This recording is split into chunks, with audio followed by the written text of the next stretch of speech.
How's it going? I'm starting a new series. It's called Steal My Product Manager Resume Template here on YouTube, and I wanted to go out there and share a resume with you guys.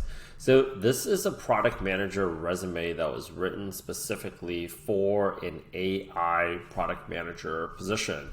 To give you guys a little bit of context, we removed the names, the dates, and then we reshuffled some of the information over here. We're going to go through this entire resume. If you guys want access to this, there is an Airtable where we basically have the template right here, along with the cover letter template. People always ask me, like, are cover letters necessary? And I'm like, cover letters are necessary. We actually have some additional resources that you guys can go out there and reference, so stay all the way until the end. But basically, this is a product manager resume of somebody that actually currently works at Google for an AI PM role. As we all know, AI is extremely hot right now. The placement happened, I would say, more than 6 months ago now. And this is actually the friend of one of my friends who is in recruiting. It's actually the significant other. With that said, I don't even want to go ahead and mention the gender, but I have permission from them to go ahead and use this resume. We did go ahead and tweak some stuff to make it not obvious that this was the person that's throwing it out there, but hopefully this helps y'all get a product manager job at a company that's pretty cool, I think, like Google, right? So this is actually a job description. Now you're thinking to yourself, maybe like, yo, this thing was posted 16 days ago. They hire for a lot of AI PMs, and Google, like every other company, recycles PM jobs a lot of the time. This is not the exact job description, so we did go ahead and toggle a few things around, but the entire methodology from top down is pretty much the same. So let's go ahead and break this role down first. Scroll our eyes down here, and basically, first things first is we want to go out there and address what are the bullets that they have underneath their responsibilities. So for this role, it's like, in this role, you'll be working cross-functionally to guide products from conception to launch by connecting technical side and business worlds. You can break down complex problems into steps that drive product development to help design and develop technologies that improve access to the world's information. We're responsible for guiding products throughout the execution cycle, own product requirements documents, own and oversee product roadmaps, drive strategy, synthesize product requirements. And then we come down here, we also see, like, these are the following years of experience. For some context, I don't have access to the job description that person applied to directly, but I do have a lot of understanding that some of you might be feeling, this is very common, like they'll say like 5 years, 7 years, 10 years. If you don't have that many years of experience, or you haven't even gotten done with school yet, like it's been like maybe like you're 4 or 5 years in, just know this. I don't know how old you think I look, but like I'm definitely like the friends of mine, that person doesn't have 7 years of working experience post graduation. They still applied, they still got in. If you reference, there's a lot of other roles here. This is a deterrent from getting people to not apply to this role just because they have an overflow of resumes. So definitely go out there and shoot your shot. I think a lot of people are like, oh man, but I don't have this. Like, don't worry about it. I mean, if you apply and you don't get it, you don't get it. But if you don't apply, you definitely don't get it. So don't be too hard on yourself. So definitely go out there and apply. Obviously, try your best to do it with a better resume. But with that said, when you go out there and apply, let's go out there and address some of the mainline bullets here. We want to go ahead, and I know some of you might be saying this too while I'm doing this. Rich, I thought you were always talking about not customizing your resume. Well, it really depends. If you're trying to go for your first product manager role and you don't have a product manager title, your most important objective is to get your first product manager title at a company that's going to help you level up on product management experience. You get the hands-on training, you know what you're doing, and then you go ahead and get a product manager job. But when you're going for a very senior level position at a household brand name, maybe you want to go ahead and tailor it a little bit. But for the most part, though, I noticed that the people that are customizing it, they're not even customizing it right. So if you're going to do it, you might as well go ahead and do it the right way. With that said, the first bullet here is actually cross-functionally guiding products from conception to launch by connecting technical and business stakeholders. So if you go ahead and reference this little Airtable that I got, I made a whole little section on just cross-functional, doing like cross-functional teams, right? So you can go ahead and reference this category right here. And then I have like a list of bullets, like partner with key stakeholders and really just driving in, like help define and work and build a strong data culture by working cross-functionally with peers. We want to go ahead and really stress the cross-functional aspect of what it is that you do, like handle external communication with third-party partners and data providers as needed, business collaboration external. You want to go ahead and include some of that over here. So for us, that's the first bullet. Whatever it is that they reference first, you probably want to go ahead and actually reference that as well. So led cross-functional teams in conception, development, and launch of AI-powered solutions aimed at improving access to information for users worldwide. So we're actually taking this and we're filtering it directly through. Now, another thing here is like, you can break down complex problems into steps that drive product development. Broke down complex problems into actionable steps to drive product development. He's like, Rich, well, you're just tallying it. Not exactly. See, what did I do with the second half of the sentence? Ensuring alignment with strategic objectives and user needs. They talked about like road mapping right here. PRDs. So we also want to go out there and actually reference some PRDs. Now, that's the first two. The first two, if you want to go ahead and actually mention that as your first two bullets, it's great. But you don't want it to be what I see sometimes people doing is like they're matching bullet for bullet for bullet for bullet. Come on, let's go ahead and actually like toss the salad a little bit and give it a little bit of variety. Product requirements was referenced multiple times. So we see product requirements PRDs here. Okay, we also go ahead and we're also seeing product requirements here. And down here, we're actually also showing product requirements down here. Pretty sure I saw it. Okay, 10 years of product management experience. So we see the cross-functional, the business function. Actually, I'm pretty sure I just literally just saw it. Requirements. There we go. Own product requirements is actually at the top bullet, right? And then since I see requirements here, and obviously legal requirements, that's not really product requirements. Product requirements, product requirements, product requirements, product requirements. So the third bullet, we definitely want to go ahead and reference that. Now, most product managers, 95% of the time, do not write their own job descriptions. Recruiters do. But just in the case that they actually do for a role that you really want, right, you should probably go ahead and actually act like you actually read the job description. So own the product requirements documents and collaborated with partner teams such as engineers, program managers, UX during product design to ensure alignment with market needs and technical feasibility.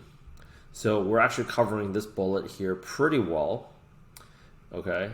Now the next thing is like design and manage roadmaps, right? So they talked about roadmaps.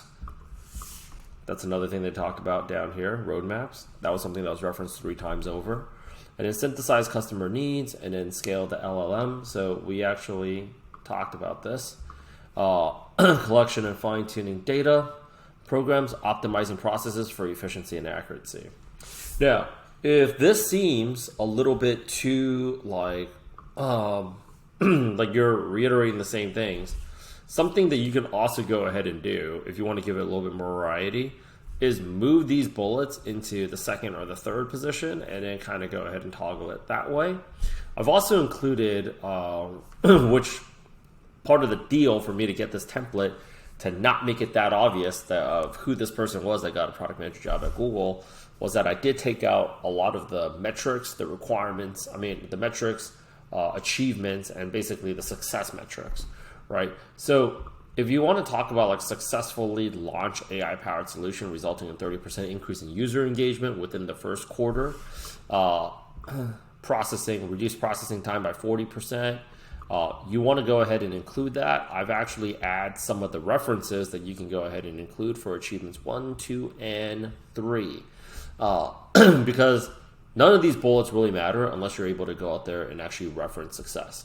Now, having said that though, if you guys been following me on the Product Gym channel, as well as here where I'm creating more content, to have a very defined track record bullet, you need three things. Number one is, where did the metric start? Where did the metric end? What metric are you referencing? But also time frame is also so important. So you want to go ahead and actually add some of this stuff in there. Some of it, and I don't want to just give you something that you can just copy and paste, because that's what a lot of people are going to do. I want you to actually think about that. So for all of these, I usually only handed out like 1 or 2 out of the 3, but I'm still expecting you to go ahead and actually do that extra part. That's why I'm giving you access to this whole Airtable right here. You can reference it in the link, okay? It's like I increased website traffic, the weekly visitors for website traffic from 3,000 weekly visitors to 4,000 weekly visitors within 4 months, within 1 quarter. Because here's another big mistake that a lot of people are making.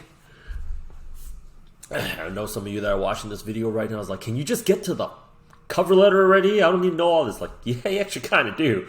Because a big mistake that people are making when they're actually on the job interview is you're supposed to be using this resume as like a sales brochure, like a real estate agent is using one of those listing flyers to sell a home. And a lot of you aren't doing that right now. And they're seeing very inconsistent information from your resume versus what it is that you're saying, for one. Number two is a lot of other product managers make the mistake that the resume, once you get the interview, is a one and done. No. When they actually go to the final round, hopefully you do, when you actually go make it to the final round, they're going to be comparing your resume side by side with 4, 5, 6 other resumes. You're not the only one that made it to the final round, all right? I mean, congratulations for making it that far. You out Squid Game and out Hunger Game. You know, probably hundreds, if not thousands, of candidates that applied, and then that inventory of people got slashed by at least 50 to 70% by the recruiters, and then they slashed it down some more. So if you made it all the way to the final round, you're pretty good. But big companies and small companies do not make a decision to hire until they have about 4 or 5 final round candidates. So sometimes if you didn't reference my other video, which is like, what do you do if you're like a really good candidate, but you're like the first candidate, they're like, we love you, blah, blah, blah, blah, blah, but unfortunately, you're the first candidate that made it to past the final round. We need to interview a few more people. That happens, right? They're going to be comparing your resume side by side to side, and they're not going to remember you. It's very unfortunate. Some of you that are watching this right now, if you're going for a role like this, you've been on the hiring side, you do not remember those people. You do not remember those people. You're going to be looking at that resume thinking like, okay, and you're going to be studying it a little bit like, you know, who should we go with? Who's going to be the better foxhole buddy for us to actually go to combat with while we're still navigating this tech recession that we're in, right? So you basically have this, and you move it along there. So definitely reference success metrics, outcomes, achievements, and then all that other good stuff, because none of that makes you stand out. If you just have this, it's not going to make you stand out. This is actually going to make you stand out. I mean, if you don't have metrics, I mean, it's just really wording, which is why you want to reference this. Now, I know what some of you guys are also thinking too by this point. I really need a cover letter. You're not wrong. I've said this a million times, and I'll say it again. Most product managers make the biggest mistake of thinking that, does anybody read the cover letter? Like, do I need a cover letter to get an interview? No, you do not need a cover letter to go ahead and get a product manager interview. But I will go ahead and tell you this. Most people do not review the cover letter in the beginning of the interview process. But when you get to the final round, that's when they do. And if you have one, you're going to really go ahead and stand out. Imagine a real estate agent just driving you around town. And you're seeing 4, 5, 6 homes, you and your, significant other. How much time are you going to spend studying that flyer when you're just out roaming about, looking at homes, weekend after weekend, sometimes 4, 5, 6, 7, 8 homes? Probably not a lot. Now, how many times will you be looking at that flyer right before you make the offer? A lot. So the risk that they have of hiring the wrong person is actually very high. on the hiring side. And I don't think a lot of candidates appreciate that when they get it wrong, and sometimes they do get it wrong. Somebody's got to carry responsibility for that. Like, who is responsible for hiring this person? How many people did we interview? How many people made it to the final round?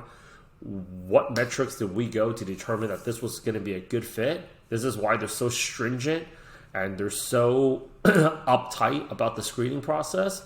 So if you have a cover letter, it's going to make you look really good.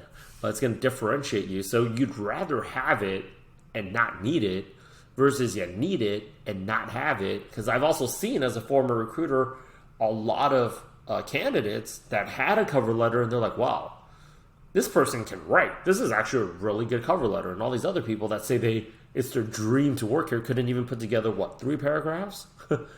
So it really works wonder for you, but if you don't want to do it, that's totally fine with me. Do less. So I'm writing to express my interest for the product manager position at company name as advertised. With a strong background guiding products from conception to launch and a proven track record of leveraging artificial intelligence and machine learning technologies to drive innovative solutions. I'm confident in my ability to contribute effectively to your team. In my current role as a product manager for blah, blah, blah, blah, blah, through my breakdown, blah, blah, blah, blah, blah, we're reiterating this. I'm particularly drawn to Google's commitment to XYZ. You'll get access to the templates basically here. But other than that, my last words of advice to y'all is basically, if you're going to go ahead and customize it correctly. Because a lot of people that fight me and say like, well, I got to, like you said, I don't have to customize it. Well, it really depends on the company that you want to get a product manager job for. About 80 to 90% of the product manager positions that are out there on the market are generalist positions where you just have to be a generalist. And they're paying anywhere between 120 to 175K. For a position where you're being paid like 214 to 305K at a name brand firm, maybe want to go ahead and put together just a little bit more effort into it. And if you're going to do it, you might as well go ahead and do it right, because I see a lot of people here, they say they're customizing it, and I'm like, it doesn't really look good at all. So with that said, access the templates in the link. But more importantly of all, if you want to go for AI product manager roles, a lot of people are like saying like AI is the future and all that kind of stuff. I mean, for now, I don't think a lot of product managers need it, but if you want to go for the AI product manager roles, the thing is you need AI product manager skills. And if you want to go ahead and develop those skills, more importantly, one of the key differentiators of this person being able to get the job was having a strong AI portfolio. We do have a curriculum at Product Gym where you can go ahead and actually learn all the product manager skills learn all the AI skills that product managers should know. And on top of that, you would be able to, we're going to show you how to put together a portfolio for the sake of interviewing. I see a lot of just ragtag certifications, and certifications don't mean a whole lot if you don't have a project attached to it that people can go ahead and reference, because anybody that's done a certification, you just have to sit through 6 to 16 hours worth of video time online at home. That doesn't show me a whole lot. Show me something that you built. Okay, then I'll take your certification seriously. With that said, I will go ahead and see y'all all next time, and be sure to subscribe. We're doubling up here. We're going to be posting up a lot more content on Product Gym, but we're also going to be posting up a lot more content here on the Richard Chen YouTube channel. So be sure that you are subscribed to both. All right, talk to you soon.